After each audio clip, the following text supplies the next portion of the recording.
नमस्कार। अगला सैम हिंदी कक्षा में मैं सुनीति मिश्रा आप सबका हार्दिक स्वागत करती हूँ। तो बच्चों, आजकल हम पढ़ रहे हैं कक्षा 11वीं की अंतरा और आज मैं आपको पढ़ाने जा रही हूँ उसका 9वां पाठ श्रीकांत वर्मा द्वारा रचित। ये है हस्तक्षेप। बहुत ही सुंदर कविता है ये, जिसमें कि बताया गया है हस्तक्षेप कविता में कि जो सत्ता की क्रूरता है और उसके कारण पैदा होने वाले प्रतिरोध को बताया गया है कि व्यवस्था को जनतांत्रिक बनाने के लिए समय समय पर हस्तक्षेप की आवश्यकता होती है, वरना क्या होता है, वही व्यवस्था निरंकुश हो जाती है। तो इस कविता में ऐसी ही बात का वर्णन है, ऐसे ही तंत्र का वर्णन है जिसमें किसी भी प्रकार के विरोध के लिए कोई भी गुंजाइश नहीं छोड़ी गई है। यानी कवि बता रहा है कि हस्तक्षेप तो मुर्दा भी कर सकता है, लेकिन अगर जिंदा लोग चुप बैठे रह गए, ये कैसे संभव है। मैं जो बात कह रही हूं आप उससे 100% सहमत होंगे। देखिए बच्चों, किसी का भी अनुकरण करना कोई बुरी बात नहीं। जो हमारी सरकार कहती है, जो हमारी सत्ता कहती है, जो नियम बनाती है, हमें उसका पालन जरूर करना चाहिए। लेकिन यदि कभी सरकार के बड़े बड़े जो लोग हैं, वे ही जो अफसरशाही दिखाते हैं, वे खुद ही नियमों का उल्लंघन करने लगे, यानी सारे नियम मेरे लिए तो है लेकिन सरकार के लिए कोई नियम नहीं। हर चीज के लिए मैं तो बाध्य हूं कि अगर मैंने टाइम पे टैक्स नहीं दिया तो मेरे एक दिन क्या 1 घंटा भी ऊपर हुआ तो मुझ पे इतनी भारी पेनल्टी, इतना भारी जो है मुझे दंड का विधान है। लेकिन यदि सरकार, कोई भी सरकार अपने कार्यों को पूरा नहीं करती तो उसके लिए किसी भी प्रकार के दंड का विधान नहीं है। तो कहना क्या चाहते हैं वो कि देखो, सरकार की सम्मान करना, सरकार की बात मानना बिल्कुल ठीक है, लेकिन एक जोरदार विपक्ष भी सामने ना हो, यानी जो सरकार कहे वही ठीक, ये स्थिति नहीं आनी चाहिए। तो ये मगध की कविता के माध्यम से कवि ने अपनी बात को पहुंचाया है, क्योंकि समय समय पर हमारे देश में भी ऐसा हुआ कि कभी कभी ऐसा लगा कि बिल्कुल ही लोकतंत्र तो नष्ट हो चुका है और तानाशाही आ चुकी है। ठीक है, तो ये एक बार पहले इमरजेंसी लगी थी, तब उसकी भी बात की जा रही है और समय समय पर सत्ता में हम ऐसे लोग पाते ही हैं जो हमेशा एक तानाशाह की तरह कार्य करने लगते हैं। तो इसके लिए क्या जरूरी है कि यदि वे गलत करते हैं तो हमें उनका विरोध करने का साहस होना चाहिए। यदि हम उनकी गलत बात का विरोध कर रहे हैं तो इसका मतलब ये नहीं है कि हम देशद्रोही हो गए या हमें किसी भी प्रकार के सजा मिलनी चाहिए। ठीक है, तो ये जनता अगर किसी गलत बात का विरोध करती है तो ये उसका अधिकार है। इस कविता में ये बात को बताया गया है। तो चलते हैं आगे। बहुत ही अच्छी कविता लिखी है इन्होंने और मैं हैरान हूं कि इतने समय पहले जो ये हमारे रचनाकार हैं श्रीकांत वर्मा जी, जिन्होंने 1956 के आसपास इन्होंने MA किया है और ये लिखते जा रहे हैं। 1984 में उन्होंने कविता पर जो है राष्ट्रीय पुरस्कार भी इन्हें मिला है। तो 1984 के आसपास इन्होंने ये कविता लिखी होगी और कितनी सटीक कविता है। एक्चुअली जो कवि है ना, वो कभी भी ऐसा नहीं होता है, किसी एक देश के लिए नहीं लिखी जाती, किसी एक सरकार के लिए कविता नहीं लिखी जा रही है। ये क्या है, आप ये समझ लीजिए, हर देश में इस तरीके की हरकतें, इस तरीके की क्रियाएं होती रहती हैं जो इस कविता में आप पढ़ने जा रहे हो। देखिए, हस्तक्षेप। ठीक है, हस्तक्षेप क्या होता है, यानी रोकना, प्रश्न उठाना। ठीक है, कोई छींकता तक नहीं इस डर से कि मगध की शांति भंग न हो जाए। तो ये क्या कह रहा है, जो कवि है वो सत्ताधारी वर्ग की निरंकुशता पर अप्रत्यक्ष रूप से व्यंग करता हुआ कहता है कि मगध की शांति व्यवस्था बनी रहनी चाहिए, इसमें कोई शक नहीं है कि भाई, लेकिन मगध की शांति व्यवस्था भंग ना हो जाए इस डर के मारे कोई छींकता तक नहीं है। का क्या मतलब है कि कोई भी, चाहे मगध के जो शासक है वो कुछ भी करता रहे, कैसा भी आदेश दे दे, कोई उसके खिलाफ बात नहीं करता।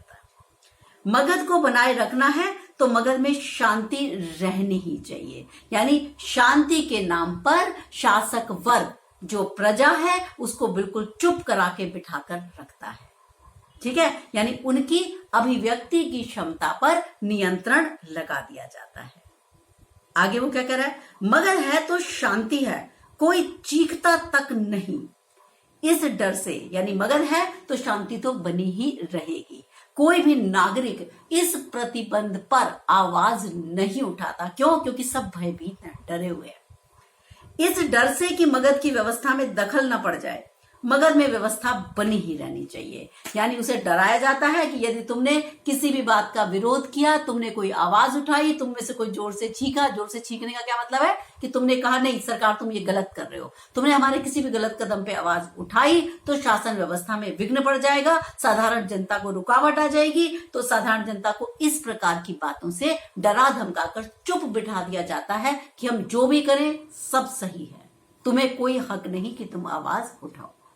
तो बच्चों भाव ये है कि जब सत्ता निरंकुश हो जाती है, वो किसी भी नागरिक की विरोधी आवाज को सहन नहीं कर पाती, नागरिकों को दबा कर रखती है, लोगों को शांति व्यवस्था भंग करने का भय दिखाया जाता है। अगर कोई ज्यादा आवाज उठाता है कहते हैं तो देश की शांति भंग करा था, डालो अंदर, जेल में डालो उसे। तो इस तरीके की बात की जाती है। तो यहाँ पर क्या है बच्चों, मगध शब्द का प्रतीकात्मक रूप वो हुआ है। यहाँ पर मगध क्या है, शासक वर्ग का प्रतीक है। और कोई भी राजा, यानी ये कोई भी राज्य हो सकता है, ये किसी मगध के राज्य की बात नहीं हो रही है, ये कोई भी देश हो सकता है, जैसा कि मैंने आपको कहा कोई भी राज्य हो सकता है। इसमें शब्दों में बड़े छोटे कम शब्दों में बहुत गहरी बातें की गई हैं। कविता अतुकांत है, लेकिन कविता में मन का आक्रोश अभिव्यक्त हुआ है। सेम जो मैंने पिछले चैप्टर में बोला था, लक्षणा शक्ति का प्रयोग किया गया है। अगला आगे देखते हैं। मगध में न रही तो कहां रहेगी, कहां क्या कहेंगे लोग, लोगों का क्या, लोग तो यह भी कहते हैं मगध अब रहने योग्य नहीं है। तो कह रहे हैं शांति व्यवस्था, कह रहे अगर शांति व्यवस्था के नाम पर जो हम नागरिकों के अधिकारों का शोषण कर रहे हैं, यानी ये है कि अगर शांति मगध में नहीं रहेगी तो और कहां रहेगी, यानी मगध में तो शांति रहनी ही चाहिए। यानी किसी भी राज्य का पहला वो क्या है कि शांति रखो। क्यों? क्योंकि जो जनता है उसके अधिकारों का शोषण करने के लिए ये सबसे बढ़िया हथियार है कि तुम राज्य की शांति व्यवस्था भंग कर रहे थे, इसलिए तुम्हें अब चुप हो जाओ, आवाज मत उठाओ। फिर लोगों का क्या, लोग तो ये भी कहते हैं कि मगध अब रहने योग्य नहीं रहा। अब कह रहा है सत्ताधारी वर्ग के लिए लोगों को आड़ में लेने का ये बहाना मात्र है। क्यों कह रहा है? क्योंकि लोग तो दबे मुंह ये भी कह रहे हैं कि मगध अब पहले जैसा नहीं रहा। यानी जब कभी पहले था, पहले यहाँ लोगों की बात सुनी जाती थी, लेकिन आज लोगों की बात की कोई भी परवाह नहीं की जाती। यानी सत्ता जो पक्ष है वो कितना भी अन्याय करती रहे, कितने भी नियमों का उल्लंघन करती रहे, जनता को चाहे जैसा भी व्यवहार करे, उसके ऊपर प्रश्न करने वाला कोई नहीं। यदि प्रश्न कोई करता है तो क्या होता है, ये देखिए, रहने को नहीं कोई टोकता तक नहीं, इस डर से कि मगध में टोकने का रिवाज न बन जाए। तो वो क्या कह रहे हैं कि अब ये जो मगध राज्य है ये रहने योग्य नहीं रहा है, क्योंकि सत्ता पक्ष को कोई इस भय से नहीं टोकता। कहीं मगध में टोकने का रिवाज बन गया, यानी सत्ता ने टोकने या हस्तक्षेप करने की गुंजाइश नहीं छोड़ी है। जैसा कि मैं आपको बार बार कह रही हूं कि यदि कोई करता भी है तो क्या होता है, उसको तुरंत जेल में डाल दिया जाता है। या उससे क्या होता है कि एक आदमी ने अगर विरोध किया सत्ता का, उसके साथ इतना बुरा व्यवहार सरकार अगर कर दे तो क्या होता है कि बाकी सबकी हिम्मत हौसले टूट जाते हैं कि नहीं भाई ये तो हम कर्म विरोध करेंगे तो फिर ऐसा होगा, हमारे साथ भी इस तरीके का व्यवहार किया जाएगा। लेकिन ये क्या चाहता है कवि, वो कहता है जनतांत्रिक व्यवस्था को बनाए रखने के लिए समय समय पर उसमें जो है हस्तक्षेप करने की जरूरत रहती है, वरना क्या होगा, अन्यथा व्यवस्था निरंकुश बन जाती है। तो बच्चों यहाँ पर प्रश्न शैली अपनाई गई है, भाषा सीधी सादी सरल है, अनुप्रास अलंकार है, जैसे क्या कहेंगे, कहने को क की आवृत्ति है, और जो इसका भाव पक्ष है वो बहुत ही सुंदर है। आगे चलते हैं। एक बार शुरू होने पर कहीं नहीं रुकता हस्तक्षेप, वैसे तो मगध निवासियों कितना भी कतराओ तुम बच नहीं सकते हस्तक्षेप से। अब वो कह रहा है कभी जो है जनतांत्रिक व्यवस्था को बनाए रखने के लिए ये बताता है कि समय समय पर हस्तक्षेप करने की आवश्यकता है, कि नागरिकों की को व्यवस्था के नाम पर तुम ज्यादा दिन चुप नहीं रख सकते।